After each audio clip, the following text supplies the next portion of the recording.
मैं हूं अर्पिता आर्या। कोरोना का खतरा अभी टला नहीं है, इसीलिए हम आपसे ये अपील कर रहे हैं कि मास्क जरूर पहनिए। हमने एक मुहिम भी शुरू की है, #मास्क पहनो इंडिया, और इसके माध्यम से हम आपसे ये कह रहे हैं कि दूसरी लहर में केसेस कम हुए हैं, लेकिन इसका मतलब ये बिल्कुल नहीं है कि कोरोना का खतरा टल गया है। खतरा तीसरी लहर के तौर पर हमारे सामने है, और अगर उस खतरे से आपको बचना है तो मास्क ही सबसे बड़ा हथियार है, इसलिए मास्क जरूर पहने।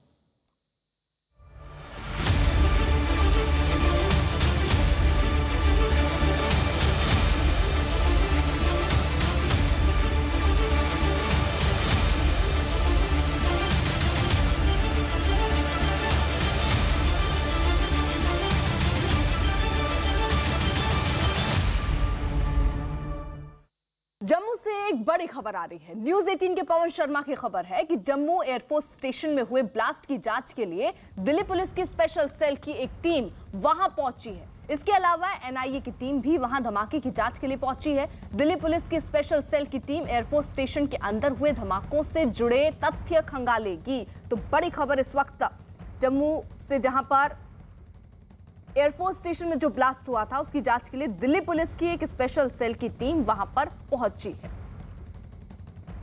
जम्मू एयरफोर्स स्टेशन पर हुए ब्लास्ट मामले की जांच के लिए दिल्ली से स्पेशल सेल की एक टीम जहां पहुंच चुकी है, भीतर गई है। एनआईए की एक टीम भीतर जा चुकी है। नेशनल सिक्योरिटी गार्ड की एक और टीम जहां पर पहुंची है। जम्मू कश्मीर पुलिस की स्पेशल टीम वो भी भीतर पहुंची है। तो कुल 4 टीमें अभी इस एयरफोर्स स्टेशन के भीतर गई हैं और वहाँ पर उच्च अधिकारियों के साथ इनकी बैठक होगी। बैठक में किस तरह से ये ब्लास्ट हुआ था उसके ऊपर फिर आज चर्चा होगी। दिल्ली पुलिस स्पेशल सेल जो आई है टीम, वो भी यहाँ पर तथ्य जुटाने की कोशिश करेगी, क्योंकि दिल्ली में भी 15 अगस्त के ऊपर हाई अलर्ट किया गया है। जम्मू कश्मीर में भी हाई अलर्ट साउंड कर दिया गया है। उसके चलते ही यहाँ पर जो है अलग अलग एजेंसियों के अधिकारी जो हैं पहुँच रहे हैं और यहाँ पर जो ब्लास्ट हुआ था उसके तथ्य जुटाने की कोशिश की जा रही है कि आखिर किस तरह का ये ब्लास्ट था और कैसे जहाँ पर ब्लास्ट हुआ। हालांकि जो फोरेंसिक रिपोर्ट थी उसमें जो सूत्रों के अनुसार RDX का इस्तेमाल हुआ है, लेकिन फिर भी दिल्ली स्पेशल सेल की टीम जो है वो जो है ड्रोन से हुए विस्फोट की जाँच करेगी, क्योंकि इसे लेकर पूरे देश में इस समय एक हाई अलर्ट साउंड कर दिया गया है कि ड्रोन से हमले हो सकते हैं। कैमरामैन राजीव के साथ पवन शर्मा, न्यूज़ 18 इंडिया, जम्मू।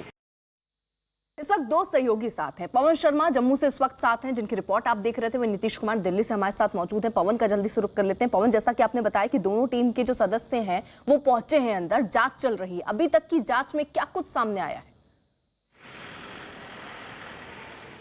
देखिए, एयरफोर्स स्टेशन के भीतर अभी भी बैठक जो है वो जारी है। दिल्ली पुलिस की टीम भी भीतर है, NSG की टीम एक पहुंची है वो भी भीतर है, जम्मू कश्मीर पुलिस की भी स्पेशल टीम इस समय एयरफोर्स स्टेशन के भीतर है। तो अन्य एजेंसियों के लोग भी जो हैं वो भी एयरफोर्स के स्टेशन के भीतर हैं। कल भी बैठकों का दौर जारी था, आज भी जहाँ पर सभी अधिकारी जो बैठे हुए हैं वो वहाँ पर जाँच कर रहे हैं कि आखिर जो ब्लास्ट यहाँ पर किए गए थे वो किस तरह के ब्लास्ट थे, उसमें जो विस्फोटक था वो कितने किलोग्राम का था। हालांकि शुरुआती जांच में ये पता चल चुका है कि इसमें RDX इस्तेमाल किया गया है और जिसका वजन 1 किस्त से लेकर 1.5 किलो के करीब हो सकता है, जिसमें 500 ग्राम विस्फोटक एक विस्फोट में किया जा सकता था, वो माना जा रहा है। लेकिन अभी एक और बड़ी खबर इसमें आ रही है कि जो एजेंसी यहाँ पर काम कर रही हैं उनको जो इनपुट्स मिले हैं कि इसके पीछे लश्कर तैयबा का हाथ हो सकता है। जो ड्रोन जहाँ पर बम विस्फोट किया है टेक्निकल एयरपोर्ट जो एयरफोर्स स्टेशन है इसके भीतर, तो कहीं ना कहीं लश्कर तैयबा इसके पीछे हो सकती है, क्योंकि सीमा पार जो पाकिस्तानी खुफिया एजेंसी ISI और पाक सेना के अधिकारियों के संरक्षण में लश्कर तैयबा का मॉड्यूल काम कर रहा था। ड्रोन के ऊपर में आपको बड़ी खबर इस वक्त, जम्मू हमले में लश्कर का हाथ, ड्रोन हमले में आतंकी संगठन लश्कर का हाथ हो सकता है। पवन शर्मा जैसे अभी खबर दे रहे थे कि लश्कर का हाथ इसमें हो सकता है। अभी शुरुआती जांच चल रही है, टीमें लगातार पहुंच रही हैं, बात धीरे धीरे सामने आ रही है कि RDX का इस्तेमाल इसमें हुआ था। खबर यह भी आ रही थी कि 500 मीटर से इसको ऑपरेट किया गया। खबर यह भी आ रही थी कि 14 किलोमीटर डिस्टेंस से भी इसको ऑपरेट किया जा सकता है, यानी पाकिस्तान में बैठकर कोई इसे ऑपरेट कर रहा था क्या? तो ये सारी खबरें आ रही हैं। और पवन, ड्रोन हमले में आतंकी संगठन लश्कर का हाथ अब समझ आ रहा है। आप बिल्कुल देखिए, सुरक्षा एजेंसियों को जो इनपुट्स मिले हैं उसमें जो लश्कर तैयबा का मॉड्यूल था उसी ने ये पूरा प्लान किया था, जिनको पाकिस्तानी खुफिया एजेंसी ISI और पाकिस्तानी सेना की सपोर्ट मिली है। उन्हीं दोनों की मदद से लश्कर तैयबा ने जम्मू एयरफोर्स इस स्टेशन के भीतर जो है 2 दिन पहले ड्रोन से विस्फोट किए थे। 2 विस्फोट यहाँ पर हुए थे और माना जा रहा है कि उसमें RDX का इस्तेमाल किया गया था। लेकिन बड़ी खबर यही है, जम्मू कश्मीर पुलिस के DGP ने भी कन्फर्म किया है कि लश्कर तैयबा का हाथ इसमें हो सकता है, क्योंकि जिस तरह की ये टेक्निक थी, जिस तरह से उन्होंने किया है, लश्कर इसके लिए काफ़ी समय से पाकिस्तानी सेना और पाकिस्तानी खुफिया एजेंसी ISI के साथ इसके ऊपर काम कर रहा था और चीन से निर्मित जो ड्रोन थे वो इनको मिले थे। न्यूज़ 18 ने भी लगभग 2 महीने पहले खबर चलाई थी कि LOC के इलाके में चीनी ड्रोन जो है वो अक्सर देखे जा रहे हैं, जो पाकिस्तानी सेना इस्तेमाल वहाँ पर कर रही है और कहीं ना कहीं वही ड्रोन जो है वो आतंकियों को दिए गए हैं। ठीक है पवन, रहिए जरा आप साथ। नीतीश भी हमारे साथ है, उनका भी रुख करेंगे, लेकिन उससे पहले बता दें कि यहाँ टीमें अंदर पहुंच चुकी हैं। फिलहाल जांच चल रही है और सबूत खंगाले जा रहे हैं कि आखिरकार इसके तार कहां से जुड़ते नजर आ रहे हैं। प्राथमिक तौर पर अभी पाकिस्तान पर शक है, क्योंकि वहीं से ये ऑपरेट हो सकता है, लश्कर का हाथ भी हो सकता है। ये प्राथमिक तौर पर जो अभी जांच हो रही है उसमें सामने आया। न्यूज़ 18 की पवन शर्मा की खबर है कि जम्मू एयरफोर्स स्टेशन में हुए ड्रोन हमलों के पीछे लश्कर तैयबा का हाथ हो सकता है। ये जानकारी सामने आ रही है। बाकायदा NIA की टीम और एक स्पेशल टीम इस वक्त वहां पहुंची हुई है जम्मू में। वो तस्वीरें भी हम तक पहुंचा रहे थे पवन। वहां पर अभी जांच चल रही है और क्या एंगल हो सकता है, क्या मंशा इनकी थी, ये तमाम चीजें अभी जांच का विषय है।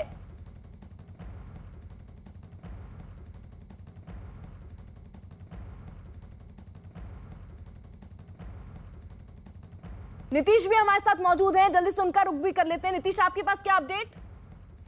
देखिए, अपडेट जो पवन ने बताया, फिलहाल एंटी टेरर ऑपरेशंस के लिए जो डेजिग्नेटेड एजेंसीज़ हैं और जो टेरर ऑपरेशंस के लिए इन्वेस्टिगेशन के लिए जो डेजिग्नेटेड NIA की टीम है, दोनों अभी एयरफोर्स स्टेशन के अंदर हैं। आज फॉर्मली हैंडओवर भी कर दिया गया है इस मामले को NIA को, नेशनल इन्वेस्टिगेशन एजेंसी को।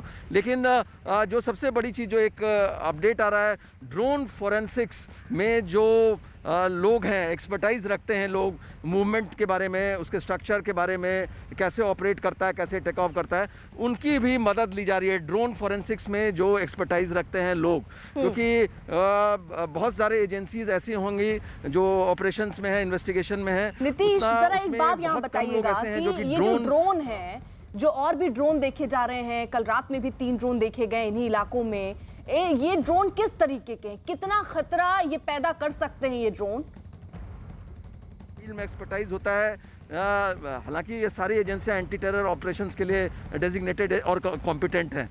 तो ये फिलहाल मीटिंग चल रही है, उसके बाद एक नतीजा पहुंचा जाएगा। और मैं आपको बताऊं अर्पिता, तरह तरह के खबरें आ रही हैं, लेकिन अभी जो हमें जानकारी मिल रही है, असेसमेंट है, जो सारी चीज़ें हैं, जिस तरह का पहले उनका मॉडस ऑपरेंडी रहा है, उसके बेसिस पर ये असेसमेंट है सुरक्षा एजेंसियों का कि लश्कर तैयबा का हाथ हो सकता है। ठीक है नीतीश, जरा आप रहिए साथ। पवन का भी रुख कर लेते हैं, क्योंकि पवन उसी जगह पर हैं जहां पर जांच टीमें इस वक्त पहुंची हुई हैं। बाकायदा जांच हो रही है कि किस तरीके से इसमें किसका हाथ हो सकता है।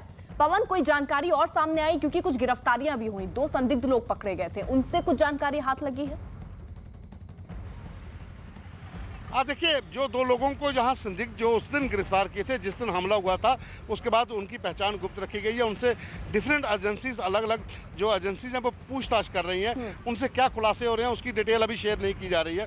हालांकि जो सुरक्षा एजेंसियों ने पूरा जो इलाका है उसमें जो सर्च ऑपरेशन भी जो किया है, पूरा जो जम्मू एयरफोर्स स्टेशन के भीतर का इलाका जहाँ पर ये विस्फोट हुए थे, और उस पूरे इलाके में जो उनको सबूत मिले हैं, कुछ ना कुछ जो वहाँ पर विस्फोट के बाद अंश जो थे वहाँ पर वो एकत्रित किए गए हैं। और सुरक्षा एजेंसियों ने जो अपना नेटवर्क था उसके जरिए जो जानकारियां मिली है, तो उसमें यह माना जा रहा है कि इस तरह के हमले के लिए लश्कर तैयबा जो है वो पूरी तरह से पाकिस्तानी खुफिया एजेंसी ISI और पाकिस्तानी सेना ने तैयार कर रखा था इस मॉड्यूल को, जिसको जो पूरी सपोर्ट आतंकी संगठन को दी गई थी कि इस तरह के वो हमले करे। और जम्मू में अगर हम बात करें तो 2 विस्फोट इस जम्मू एयरफोर्स स्टेशन पर होने के बाद 2 बार ड्रोन देखे जा चुके हैं। कल जो परसों की रात थी वो कालूचक और रतनुचक मिलिट्री स्टेशन में, और आज जो कल की रात थी वो कुंजवानी, रतनुचक और कालूचक, इन 3 जो आर्मी के बड़े सैन्य शिविर हैं इनके ऊपर भी मंडराते जो ड्रोन हैं वो देखे गए हैं। इस बारे में सेना ने पुलिस को भी सूचित कर दिया है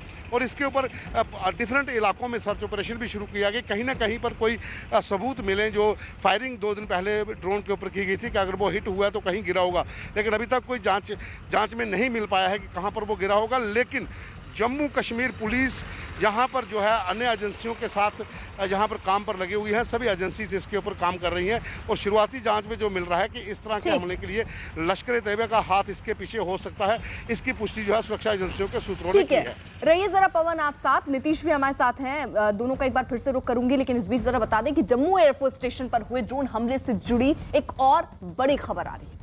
रक्षा मंत्री राजनाथ सिंह आज शाम 4 बजे प्रधानमंत्री नरेंद्र मोदी के साथ मुलाकात करेंगे। एहतशाम खान की रिपोर्ट है कि इस बैठक में जम्मू में हुए ड्रोन हमले की पीएम मोदी को जानकारी दी जा सकती है। बैठक में सीडीएस विपिन रावत के साथ वायुसेना के कई बड़े अधिकारी भी मौजूद रहेंगे। जम्मू कश्मीर में जैसे ही आपने राजनीतिक दलों को बुलाया एक लोकतांत्रिक प्रोसेस शुरू करने के लिए, वहाँ पर अगले कुछ समय के बाद ही ड्रोन से हमला हुआ। ड्रोन से पहली बार इस तरह से हमला, वो भी टेक्निकल एरिया में, कितना गंभीर समझते हैं इसको? नहीं, ड्रोन को पहले भी यूज़ किया गया। ड्रोन के द्वारा AK-47 को भारत के अंदर ड्रॉप करना चाहिए, ड्रॉप करना और ड्रग्स भी ड्रॉप करना, ऐसा बहुत बार भी हुआ है। इस विषय पर भारत सरकार हाई लेवल पे चर्चा हो रही है। जो कदम उठाना चाहिए हम कदम उठा रहे हैं। हमारा पूरा सक्षम है, क्योंकि हमारा बॉर्डर सिक्योरिटी फोर्स हो, CRPF हो, जो बॉर्डर में सुरक्षा काम देखते हैं वो काम देख रहे। हम ये ड्रोन बाहर के अंदर आया, बाहर से आया, नहीं तो अंदर का लोकली कुछ लोग किया है, वो भी इन्वेस्टिगेशन हो।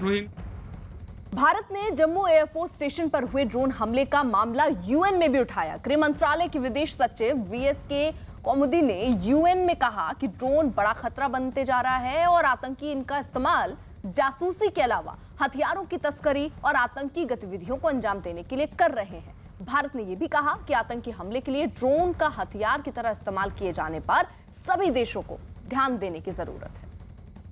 नीतीश हमारे साथ लगातार मौजूद है। नीतीश, यानी ये देखिए एक बहुत बड़ी चुनौती और समस्या जिसको कह सकते हैं, जिसको UN में भी ये मसला उठाया गया, ये ड्रोन कितने खतरनाक हो सकते हैं और लगातार ये जो ड्रोन दिख रहे हैं, क्योंकि इससे पहले भी घटनाएं सामने आ रही थी कि कई बार हथियार पहुंचाए गए, ग्रेनेड पहुंचाए गए इन ड्रोन के जरिए, और अब तो ये हमला ही हुआ और उसके बाद भी 2-2, 3-3 ड्रोन देखे जा रहे हैं। किस तरीके के कदम अब उठाए जाएंगे? देखिए, सबसे पहले तो DRDO इसमें जुटा हुआ है काफ़ी दिनों से, और 2 तरह की टेक्नोलॉजी भी बना ली है, लेकिन हालांकि अभी ऑपरेशंस में नहीं आया, तैयारी हो गई, उसका ट्रायल जो शुरू किया जा रहा है। अभी बना इक्विपमेंट्स बना लिया गया, एंटी ड्रोन सिस्टम, ड्रोन के मूवमेंट्स को रोकने के लिए, ट्रैक करने के लिए। दूसरी बात है, ड्रोन एक बहुत बड़ा खतरा है और इससे आपको बताएं, ये भारत में इस साल ये पहला हमला है, मतलब पहला हमला, कभी भी पहली बार ये इस तरह का हमला हुआ है, ड्रोन का जो अटैक है। लेकिन इस साल अगर दुनिया भर की बात करें तो 45 अटैक हो चुके हैं वर्ल्ड ओवर। ये जम्मू पुलिस की FIR में भी है इसमें, और ये एक बहुत बड़ा खतरा है। कई ड्रोन्स जो होते हैं बिल्कुल रेडार को दो चकमा देते हुए फ्लाई करते हैं बिल्कुल लो लेवल पर और अपना काम करके निकल जाते हैं। तो इसके लिए एंटी ड्रोन टेक्नोलॉजी पर DRDO काम कर रहा है, और साथ में अभी भारत ने की बातचीत भी चल रही है कई देशों के साथ। हालांकि अभी तक प्रोक्योर नहीं किया जा सका है। वो जो डिफेंस टेक्नोलॉजी के क्षेत्र में जो काफ़ी आगे बढ़े हुए देश हैं, इजराइल हो या फिर आप अमेरिका हो, रशिया हो, इन सब से बातचीत इस तरह की टेक्नोलॉजी के लिए चल रही है और यहाँ भी डेवलप कर लिया गया है। तो जाहिर तौर से एक बड़ी चुनौती है। आपने देखा भी होगा जब आर्मीनिया और अजरबैजान में, हालांकि वो मिलिट्री ड्रोन की बात मैं कर रहा हूँ, इन दोनों के बीच जब युद्ध हुआ था तो अजरबैजान के जो मिलिट्री ड्रोन्स थे जो प्रोक्योर किए गए थे इजराइल से, उन्होंने वहाँ पर तबाह कर दिया था बिल्कुल आर्मीनिया को। पूरा जो गेम चेंजर उसमें ये इजरायली ड्रोन बना था। तो जाहिर तौर से एक बड़ा खतरा है, और इस तरह से जो एक सिक्योर एरिया के अंदर जिसका आप जिक्र कर रहे हैं मिलिट्री ड्रोन, यहाँ पर कितनी संभावना आपको दिख रही है मिलिट्री ड्रोन होने की? देखिए, ये मिलिट्री ड्रोन की संभावना बहुत कम है। एक्सपर्ट से जो बात हो रही है और एजेंसीज जो इस जांच में लगी हुई हैं, उनका भी ये कहना है कि ये मिलिट्री ड्रोन होने की संभावना कम है। और क्योंकि एक तो उसकी हाइट और उसका उसका जो साइज़ होता है वो बड़ा होता है। इसके अलावा अलग तरह की कॉम्पिटेंसीज़ के लिए कहीं ना कहीं रडार जो है उसको डिटेक्ट करने में भी कामयाब होता है। ये लोकली प्रोक्योर्ड ड्रोन जो होते हैं, इसमें जिसको इम्पैक्ट चार्ज ड्रोन कहा जाता है, छोटे लेवल के ड्रोन है, कमर्शियली भी असेंबल किए जा सकते हैं, कहीं भी कोई बनाया जा सकता है। इस तरह के ड्रोन का इस्तेमाल होने की खबर आ रही है। मिलिट्री ड्रोन की बात अभी तक असेसमेंट में जो सुरक्षा एजेंसियों का है वो सामने बात नहीं आई है, लेकिन उसमें ज़रूर था कि लेकिन अब ये ड्रोन स्ट्राइक है या ड्रोन अटैक, इसी की खोज करने के लिए, इसी का पता लगाने के लिए दरअसल टीमें जुटी हुई हैं। जम्मू में ड्रोन दिखने का सिलसिला जो है वो देखिए थम नहीं रहा है। एक बार फिर वहां रात में ड्रोन देखे गए। न्यूज़ 18 की पवन शर्मा की रिपोर्ट है कि कालूचक, कुंजवानी और रत्नूचक इलाके में रात 1:45 बजे से रात 3 बजे के बीच सेना के ठिकानों के ऊपर एक नहीं 3 ड्रोन मंडराते दिखे। हालांकि कुछ देर बाद तीनों ड्रोन वहां से गायब हुए। इससे पहले कल देर रात भी कालूचक और रत्नूचक मिलिट्री स्टेशन के ऊपर 2 ड्रोन देखे गए थे, जिन पर सेना की तरफ से फायरिंग भी की गई थी, जिसके बाद ड्रोन वहां से गायब हो गए थे। पवन हमारे साथ मौजूद हैं। पवन, कल रात में भी 3 ड्रोन देखे गए, कुछ पता चल पा रहा है कि ये ड्रोन कहां से आ रहे हैं, किस दिशा से आ रहे हैं, कौन ऑपरेट कर रहा है इन्हें? अब देखिए, कल जो 3 ड्रोन जो वो देखे गए हैं वो कालूचक और रत्नूचक मिलिट्री स्टेशन के साथ साथ कुंजवानी जो है इलाका, वो भी आर्मी एरिया है, वहाँ पर 3 अलग अलग ड्रोन जो है वो देखे गए थे। उसके बाद डिफरेंट एजेंसीज़ की ओर से, पुलिस की ओर से, आर्मी की ओर से पूरे इलाके में सर्च ऑपरेशन शुरू किया गया था, लेकिन अभी तक पता नहीं चल पाया कि ड्रोन कहाँ से ऑपरेट हो रहे थे, ड्रोन किस इलाके में गए हैं। ये दिशा जरूर पता चल चुकी है, क्योंकि भारत पाक अंतर्राष्ट्रीय सीमा जो है वो कालूचक से 18 किलोमीटर है और कुंजवानी की तरफ से अगर हम देखें तो वहाँ से लगभग वो 15-16 किलोमीटर के करीब है। तो इन इलाकों की ओर जाते हुए ड्रोन देखे गए थे। और जम्मू एयरफोर्स स्टेशन जहाँ पर हम हैं, जहाँ पर जो 2 ड्रोन जिन्होंने जहां पर बम विस्फोट किया था, वो ड्रोन भी इस यहाँ से उसी सीमा की ओर जाते हुए गए होंगे, ऐसा माना जा रहा है, क्योंकि यहाँ से भी जो भारत पाक अंतर्राष्ट्रीय सीमा है वो लगभग 14 किलोमीटर के करीब है। और उस इलाके में भी जितने भी ड्रोन पहले भी अगर हम बात करें जो वेपन स्मगलिंग के लिए इस्तेमाल किए हों या नारकोटिक्स के लिए इस्तेमाल किए गए हों, वो सभी ड्रोन सीमा पार से ही आए थे और यहाँ पर ड्रॉपिंग के बाद वो ड्रोन वापस भी गए। हालांकि 2 ड्रोन को BSF ने मार भी गिराया था और उसकी फुटेज भी दिखाई गई थी, काफ़ी बड़े वो ड्रोन थे। लेकिन ये ड्रोन जो यहाँ पर इस्तेमाल किए गए हैं, ये सुरक्षा एजेंसियों का मानना है कि छोटे हैं। और 3 ड्रोन जो रात को देखे गए हैं, उससे पहले उसी इलाके में बीती रात भी दो ड्रोन देखे गए थे, जिस पर भारतीय सेना के जवानों ने फायरिंग की थी। लेकिन किसी भी ड्रोन की अभी जानकारी पूरी तरह से एजेंसियों को नहीं मिल पाई। ठीक है, आप रहिए जरा साथ। देखिए, जम्मू एयरफोर्स स्टेशन पर हुए धमाके की जांच में सुरक्षा एजेंसियों और जम्मू कश्मीर पुलिस को कई अहम सबूत मिले हैं और इसी के आधार पर जांच आगे बढ़ाई जा रही है। धमाके की जो रिपोर्ट गृह मंत्रालय को सौंपी गई है, उसमें कुछ अहम बिंदु शामिल हैं। इसके अलावा आज धमाके से जुड़ी फॉरेंसिक रिपोर्ट भी आ सकती है। वहीं इस मामले में UAPA IPC एक्सक्लूसिव एक्ट के तहत FIR दर्ज की गई। पुलिस ने इस मामले में UAPA की धारा 13, 16, 18 और 23 के तहत केस दर्ज किया है। साथ ही IPC की धारा 307 के तहत हत्या की कोशिश और धारा 120B के तहत आपराधिक साजिश रचने का मामला भी दर्ज किया गया है। थ्रेट बहुत सीरियस थ्रेट है, ये टेक्नोलॉजिकल थ्रेट है। इसको टेक्नोलॉजी के थ्रू भी हम लोग रिस्पॉन्स करेंगे और उसमें हम लोग काफ़ी डिप्लॉयमेंट कर लिए हैं, क्योंकि ये स्ट्रेटेजिक इंपॉर्टेंस है, हम लोग शेयर नहीं कर सकते हैं पूरा डिटेल में। उसके बाद कल 15 कोर में GOC 15 कोर कमांडर साहब ने मीटिंग ली, मैंने अटेंड किया। फर्दर उसको स्ट्रेंथन हम लोग कर रहे हैं, जितने वाइटल इंस्टेंशन है इसको भी, प्लस LC पर भी। उसके अलावा आज देखे होंगे जैसा एक डल के एरिया में एक ड्रोन फ्लाई कर रहा था, उसको पुलिस ने जब्त कर लिया, FIR लॉन्च किया, उसमें कार्रवाई कर रहे हैं हम लोग।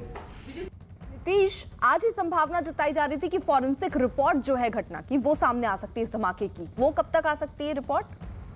देखिए, अब 2 दिन हो गए हैं, वो इसमें किसी भी वक्त जो एक्सपेक्टेड है फॉरेंसिक रिपोर्ट और किस तरह का, हालांकि ये माना जा रहा है कि जिस तरह से डैमेज हुआ है वहाँ पर, माना जा रहा है RCC मटेरियल जो होता है उसमें उसको करीब 6 से 9 इंच मोटी होती है, जो रूफ अगर कहें किसी भी छत की, उसको भेद कर जो क्रेटर जिस तरह का क्रिएट किया गया वो सामान्य एक्सप्लोसिव नहीं हो सकता, ऐसा असेसमेंट है जो जांच में जुटी एजेंसियां हैं। इसलिए कोई हाई एंड एक्सप्लोसिव हो सकता है कि इसमें RDX का इस्तेमाल किया गया हो, अमोनियम नाइट्रेट का इस्तेमाल किया गया हो, PTN का इस्तेमाल किया गया हो। हालांकि अभी जो बात आ रही है कि RDX के ट्रेसेस वहाँ पर मिल रहे हैं, लेकिन जब फोरेंसिक रिपोर्ट आ जाएगी तभी पुख्ता तौर पर कहा जा सकेगा कि इसमें RDX का इस्तेमाल, रिसर्च डेवलप्ड एक्सप्लोसिव्स कहते हैं, उसका इस्तेमाल किया गया है। तो आज एक्सपेक्टेड है, किसी भी समय आ सकती है, और उसके आने के बाद भी कई क्लू मिलेंगे, क्योंकि एक मॉडस ऑपरेंडी होता है, एक पैटर्न होता है। जो टेरर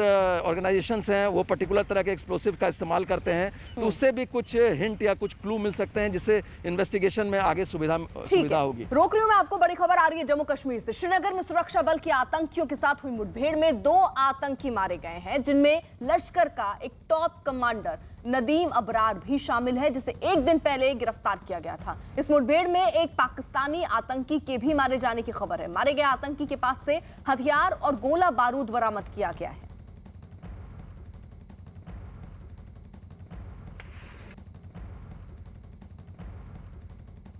जो घर सस्पेक्टेड हाउस गया था, अंदर से फायरिंग आ गया, जिस फायरिंग में हमारे सीआरपीएफ के एक ऑफिसर, 3 लोग टोटल इंजर्ड हो गए और उसको रीइंफोर्समेंट किया गया। सीआरपी, आर्मी, पुलिस ने कॉर्डन को स्ट्रेंथन कर दिया। फिर इनकाउंटर चलते रहा। फिर दूसरा मिलिटेंट जो था पाकिस्तानी मुस्लिम, वो घर से निकला और अंधाधुंध फायर किए। बाद में इनकाउंटर में कि नदीम अबरार और पाकिस्तानी टेररिस्ट दोनों मारे गए। वहाँ से भी 2 AK-47 मिला है। मिलिटेंट्स के पैंट से बार बार फिर से अपील करना चाहता हूँ कि सिक्योरिटी फोर्स पुलिस का फेस देखिए आप लोग। लाइव इनकाउंटर में हम लोग सेंडर लेते हैं, उनको जिंदा रहने का मौका देते हैं कि लाइव इनकाउंटर में। लेकिन अगर कोई टेररिस्ट इस ढंग से इनोसेंट सिविलियन को किलिंग में इन्वॉल्व होगा, सिक्योरिटी फोर्स पुलिस पर अटैक करेगा, उसको हम लोग नहीं छोड़ेंगे। पूरा इंफॉर्मेशन जनरेट करके उसको न्यूट्रलाइज करते रहेंगे।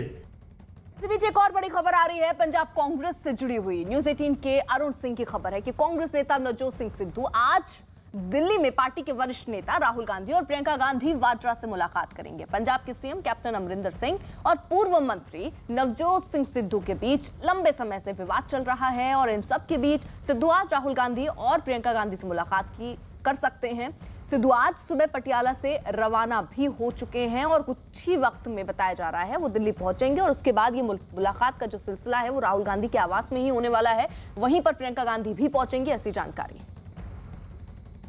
अरुण सिंह हमारे साथ, हमारे सहयोगी इस वक्त जुड़ चुके हैं। अरुण, ये मुलाकात जो है ये तो देखिए शाम में, क्योंकि अब से थोड़ी देर में ही शायद पहुंच जाएंगे, जानकारी दीजिएगा कितनी देर में पहुंचने वाले हैं सिद्धू, और ये मुलाकात कितने बजे शुरू होनी है। लेकिन नजर तो इस बात पर कि फाइनल ऑफर क्या होगा, क्या रखा जाएगा नवजोत सिंह सिद्धू के सामने।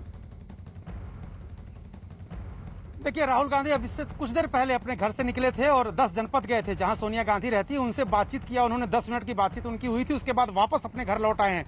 मैं भारत तुगलक लेन जो राहुल गांधी का आवास है वहीं खड़ा हूं।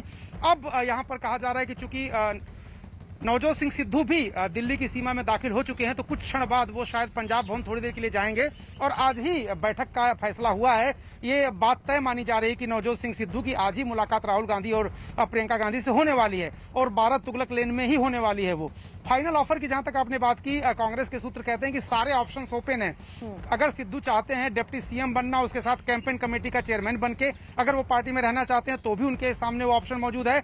लेकिन एक जो मुश्किल आ रही, वो सिद्धू जो चाहते हैं कि वो प्रदेश कांग्रेस के अध्यक्ष बने, जिस पद पर अभी सुनील जाखड़ हैं, उसको लेकर अमरिंदर सिंह सहित कांग्रेस के कई नेताओं के तमाम मतभेद हैं। मामला इसलिए उनका कहना है कि नवजोत सिंह सिद्धू अनप्रेडिक्टेबल हैं, कब क्या बोल दें, पार्टी के खिलाफ बोल दें, सरकार के खिलाफ बोल दें, और जिस तरह से पिछले दिनों से उन्होंने मोर्चा खोल रखा है अमरिंदर सिंह के खिलाफ, अगर वो चुनाव के दौरान भी इस तरह की बातें करते रहेंगे तो हम अपने ही नेता की, अपने ही प्रदेश अध्यक्ष की सफाई देते फिरेंगे। आम आदमी पार्टी, सुखबीर बादल की बात करिए, बीजेपी, उनके सवालों का जवाब देने के बजाय हम रोज नवजोत सिंह सिद्धू के आरोपों पर सफाई देते रहेंगे। ये तमाम मामले हैं, लेकिन जब आला कमान बैठता है तो वो किसी पक्ष को थोड़ा ज्यादा तरजीह देता है, किसी को समझा करके ठीक कर लेता है। तो अगर उनको प्रदेश अध्यक्ष बनाना भी है तो कैप्टन अमरिंदर सिंह को मनाना पड़ेगा, तभी नवजोत सिंह सिद्धू को प्रदेश अध्यक्ष बनाया जा सकता है। तो सारे ऑप्शंस मौजूद हैं, किस पर मुहर लगेगी, बात क्या होगी, क्योंकि सिद्धू ने जिन मुद्दों को उठाया था, सैंड माफिया की बात की थी उन्होंने, ट्रांसपोर्ट माफिया की बात की थी, ड्रग्स माफिया की बात की थी, बिजली फ्री देने की बात की थी, और साथ ही साथ उन्होंने गुरु ग्रंथ साहब की बेअदबी के बारे में बात की थी। इन सारे पॉइंट्स को राहुल गांधी ने लिख करके जल्दी कदम उठाने का निर्देश अमरिंदर सिंह को दे दिया है। तो अब आगे वो क्या चाहते हैं, अपनी भूमिका किस तरह से निभाएंगे, ये फाइनल बातचीत आज हो सकती है। अब जिस तरीके से आपने बताया कि 18 पॉइंट जिसका लेटर राहुल गांधी ने कैप्टन अमरिंदर सिंह को रख दिया, जिसमें उन्होंने ड्रग्स का मामला उठाया है, बेअदबी का मामला उठाया है, तो जो आशंका बात के लिए जताई जा रही है कि जब चुनाव आएंगे तो यही 4 सवाल पूछेंगे, उसी का जवाब देने में कैप्टन अमरिंदर सिंह और पूरी कांग्रेस पार्टी लगी रहेगी। वो अभी भी तो ये 18 पॉइंट्स पर ही तस्वीर क्लियर चाह रहे हैं ना, कि इसके अलावा वो इस बात से संतुष्ट होंगे कि इस 18 पॉइंट पर आप बात कीजिए चाहे मत कीजिए, लेकिन प्रदेश अध्यक्ष बना दीजिए।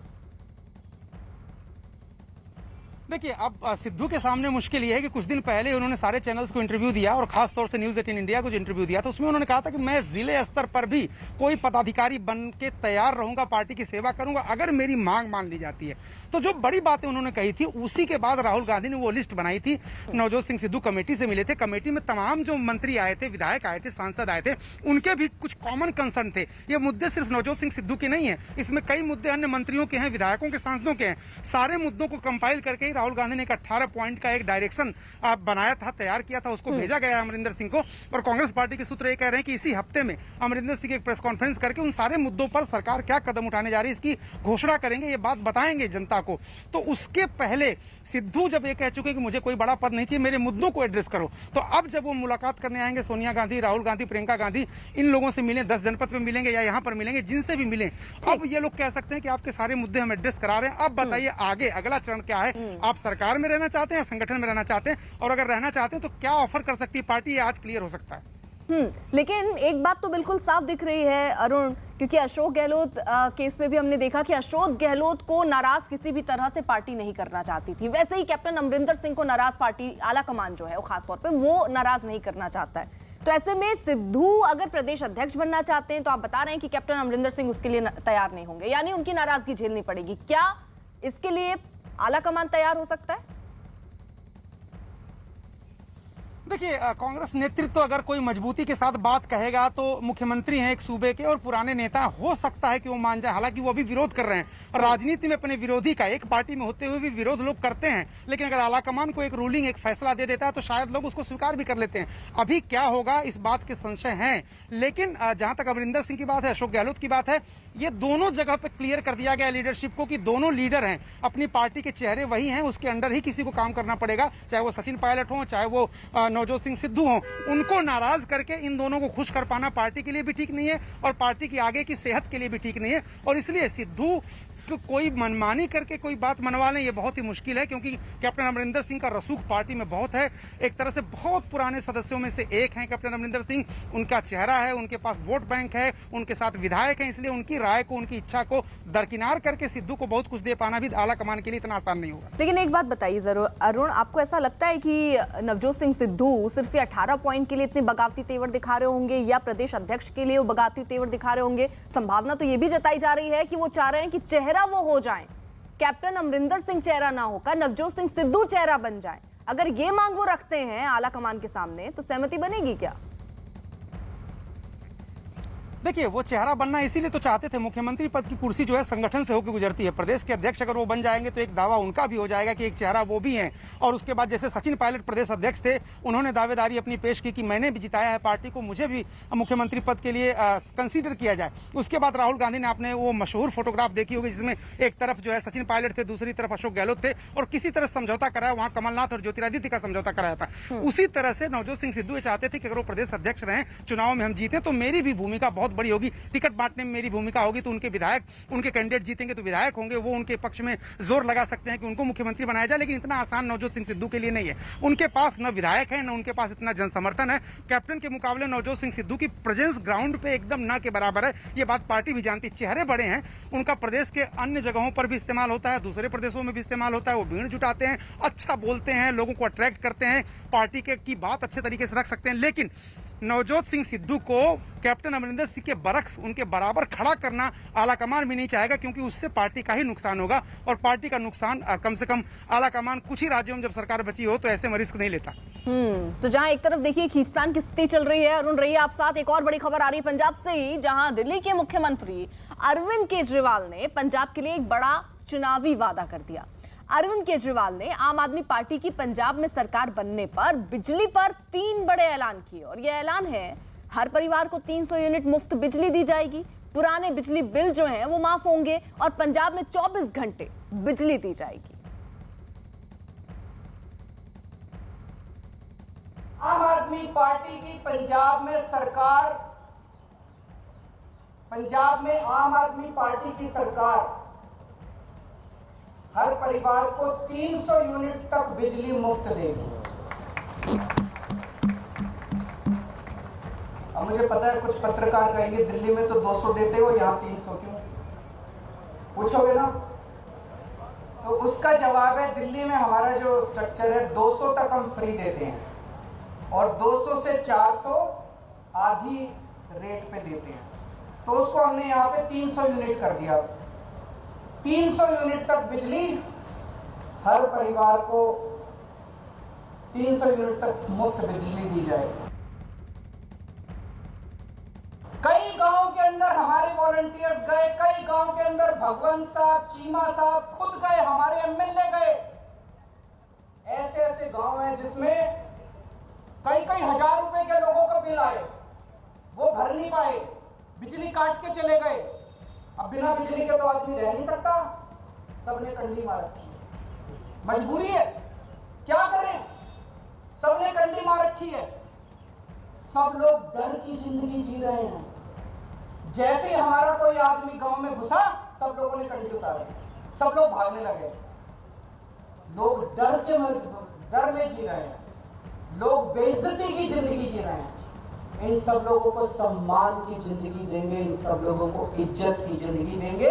इसीलिए जितने पुराने बिल हैं डोमेस्टिक के, जितने पुराने बिल हैं सारे माफ किए जाएंगे। दूसरा, जिन जिन लोगों के पुराने पेंडिंग बकाया बिल हैं, एरियर हैं डोमेस्टिक के, सारे माफ किए जाएंगे। पंजाब में सरप्लस बिजली मिलती है, पंजाब में ज्यादा बिजली उत्पादन होता है, कम खपत है, उसके बावजूद भी बिजली कट लगते हैं इतने बड़े बड़े। कई कई घंटों तक बिजली नहीं आती, खेती के लिए बिजली नहीं मिलती। 24 घंटे बिजली दी जाएगी। जैसे दिल्ली के अंदर हमने 24 घंटे बिजली दी, ऐसे ही पंजाब के अंदर भी 24 घंटे बिजली दी जाएगी। तो ये 3 बड़े बड़े ऐलान हैं। एक, हर घर को 300 यूनिट तक मुफ्त बिजली। 2, पुराने सारे बिजली के बिल माफ और उनका कनेक्शन बहाल होगा। जितने पुराने लोग जितने कट गए सबका कनेक्शन बहाल होगा, सबको सम्मान की जिंदगी दी जाएगी। और तीसरी चीज, 24 घंटे बिजली दी जाएगी। और बड़ी खबर आ रही है पाकिस्तान से। पाकिस्तान के लाहौर में सिलेंडर धमाके की खबर आ रही है। लाहौर के बरकत मार्केट में एक के बाद एक कई सिलेंडर धमाके हुए हैं, जिससे आसपास का इलाका हिल था। सूत्रों के मुताबिक बरकत मार्केट में एक के बाद एक गैस सिलेंडर फटे, जिसके बाद आसमान में आग की लपटें और धुआं फैल गया। शुरुआती जांच से पता चला है कि इस घटना में आसपास की दुकानों को और 12 के करीब गाड़ियों को नुकसान पहुंचा है। इससे पहले भी याद होगा आपको, 24 तारीख को लाहौर के जौहर टाउन में धमाका हुआ था, जिसमें 3 लोग मारे गए। तो ये पाकिस्तान के लाहौर की तस्वीरें आप देख रहे हैं। शुरुआती जांच में भी पता चल रहा है कि सिलेंडर धमाका ये हुआ है। बरकत मार्केट है ये, जहां पर एक दो नहीं, एक के बाद एक कई ऐसे सिलेंडर धमाके हुए। आसपास का पूरा इलाका देखिए थर्रा गया। काफी गाड़ियां वहां पर खड़ी थीं जिनको नुकसान पहुंचा है, जो जानकारी भी प्राथमिक तौर पर आ रही है। साथ ही साथ ये बताया जा रहा है कि 12 के करीब गाड़ियों को नुकसान पहुंचा और आसपास की दुकानों को नुकसान पहुंचा है। संदीप बोल हमारे साथ, हमारे सहयोगी इस वक्त जुड़ चुके हैं और जानकारी के साथ। संदीप, फिलहाल क्या जानकारी मिल रही, कैसे क्या सिलेंडर से ही ये धमाका हुआ और कितने लोग घायल हुए हैं या किसी के मौत की खबरें भी हैं? देखिए, अभी तक इस बात में नहीं मिलाई है कि कितने लोग हताहत हुए, लेकिन जिस तरीके का ये धमाका है उससे ये बात तो साफ हो रही है कि कैजुअलिटी हो सकती है, क्योंकि जिस तरीके से दूर से धमाका नजर आ रहा है, किस तरीके से आग की लपटें जो हैं उठती नजर आ रही हैं, अफरा तफरी है। क्योंकि लाहौर एक ऐसा जो है शहर है जो कि बहुत पुराना शहर है और वो बहुत कंजेस्टेड है। ऐसे में इस तरीके का ब्लास्ट अगर उधर होता है, वो भी मल्टीपल ब्लास्ट होता है, तो ऐसे में समझा जा सकता है कि नुकसान हो सकता है। हालांकि अभी पूरे इलाके में फिलहाल राहत बचाव का काम जारी है। एजेंसियां जो है वहाँ पे पाकिस्तान की, वो उस वक्त मौके पर हैं और लगातार कोशिश कर रही है कि किस तरीके का ये ब्लास्ट है।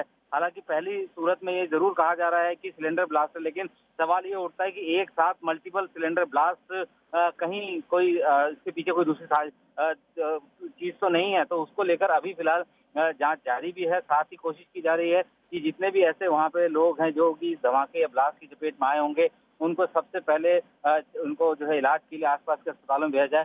खास बात यह है कि ये जो पूरा इलाका है, क्योंकि लाहौर जो है बहुत पुराना शहर है और वहाँ पे जो है मार्केट बहुत कंजेस्टेड है, गलियाँ बहुत पतली और सकरी है। तो ऐसे में अगर इतना बड़ा ब्लास्ट, जो कि दूर से साफ नजर आ रहा है कि कितना बड़ा ये ब्लास्ट था, आग की लपटें जो है वहाँ पे आराम से देखी जा सकती हैं किस तरीके का।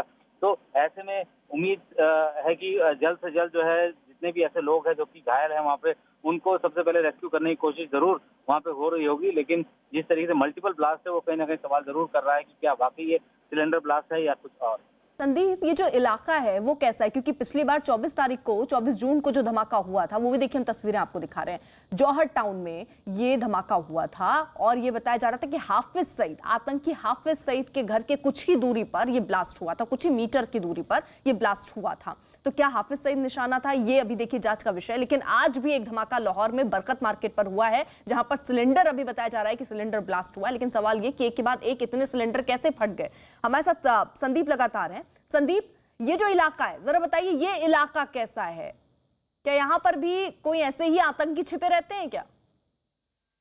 देखिए, लाहौर जो है वो बहुत पुराना शहर है और ऐसे में पुराने शहर में बहुत सारी सिस्टमेटिक चीजें जो है वो नहीं होती है, सड़कें पतली होती हैं, क्योंकि जिस वक्त शहर बसता है उस वक्त जो है जिस तरीके के यातायात के साधन थे उसी के हिसाब से गलियां और शहर जो है वो बनाए जाते हैं। लेकिन अब क्योंकि वो कंजेस्टेड हो चुके हैं बहुत ज्यादा, और ऐसे में इस तरीके का धमाका होना और वो भी मल्टीपल ब्लास्ट होना, ये वाकई काफी सारे सवाल जरूर छोड़ जाता है। जैसे कि आपने खुद बताया कि जौहर टाउन में जिस तरीके का ब्लास्ट हुआ था उसमें भी पहली बारी में ही ये बात कही गई थी कि ये सिलेंडर ब्लास्ट है, लेकिन बाद में वो धीरे धीरे जो है कुछ और निकलते आ रहा था। तो चूंकि अभी जांच जो है वो की जाएगी, हालांकि सबसे पहले कोशिश जो है पाकिस्तान की जो एजेंसी है वो इसमें लगी हुई है कि जल्द से जल्द जो है वहाँ पे जितने भी ऐसे लोग हैं जो कि उस धमाके या ब्लास्ट की चपेट में आए होंगे उनको रेस्क्यू किया जा सके। कॉर्डन किया गया है पूरे उस इलाके को, और क्योंकि मल्टीपल ब्लास्ट है तो ऐसा हो सकता है कि इस तरीके के आगे भी इस तरीके के ब्लास्ट ना हो, उसको लेकर जो है मार्केट को कम से कम खाली कराया जाएगा। और अभी फिलहाल कार्रवाई जारी है, लेकिन ये शहर पुराना है, काफ़ी कंजेस्टेड गलियां हैं इस पूरे लाहौर शहर में। और लाहौर टाउन से अगर बाहर की बात करें तो वहाँ पे फिर भी थोड़ा बहुत सिस्टमेटिक तरीके से जो है डेवलपमेंट जरूर किया गया होगा, सड़कें चौड़ी होंगी, आने जाने का रास्ता होगा। लेकिन जिस तरीके से लाहौर टाउन है वहाँ पे जो है अब देखना होगा कि किस तरीके का ये बाजार में कितने लोग थे उस वक्त, किस तरीके की भीड़ थी उस वक्त, क्योंकि कोरोना के चलते भी काफ़ी हद तक जो है बहुत सारे ऐसे इंस्टीट्यूशंस है या बाजार हैं वो अमूमन बंद रखे जाते हैं। लेकिन पाकिस्तान में इस तरीके की चीज़ें पहले से भी नहीं देखी जा रही थी, तो अब ये देखना होगा कि किस तरीके की स्थितियाँ अभी वहाँ बनी हुई है। लेकिन ये 2 मल्टीपल ब्लास्ट और जिसके पीछे वजह ब्लास्ट बताना ठीक है। देखिए, क्योंकि ये बरकत मार्केट है और मार्केट में लोग होंगे हो सकता है और नुकसान ज्यादा भी हो सकता है। अभी तो फिलहाल शुरुआती जो खबरें आ रही हैं उसके मुताबिक कुछ दुकानें हैं जो आसपास वो क्षतिग्रस्त हुई हैं, 12 के करीब गाड़ियों को नुकसान हुआ है और एक के बाद एक कई ब्लास्ट हुए हैं। अभी फिलहाल सिलेंडर ब्लास्ट इसको बोला जा रहा है, लेकिन जांच एजेंसियां मौके पर मौजूद हैं और जो लोग घायल हैं उन्हें अस्पताल में पहुंचा रही हैं।